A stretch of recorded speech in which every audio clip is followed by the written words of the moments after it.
Welcome to Guide Guru. We hope this video helps. You start by verifying prerequisites. You need an AWS account with IAM admin rights, a target VPC, and the on-prem gateway public IP. First, allocate an elastic IP for the VPN endpoint and choose the AWS region that hosts your VPC. Next, create or confirm your VPC subnets and route tables so traffic has a target. You'll attach the virtual private gateway there.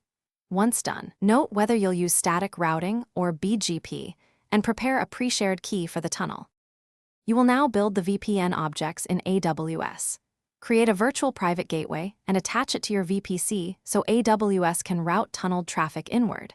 Then create a customer gateway resource using your on-prem public IP and choose static routes or BGP with the correct ASN.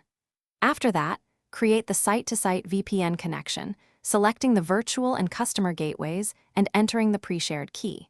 Once created, download the vendor-specific configuration file to apply matching settings on your on-prem route. Finish by updating your VPC route tables to point destination sitter at the virtual private gateway.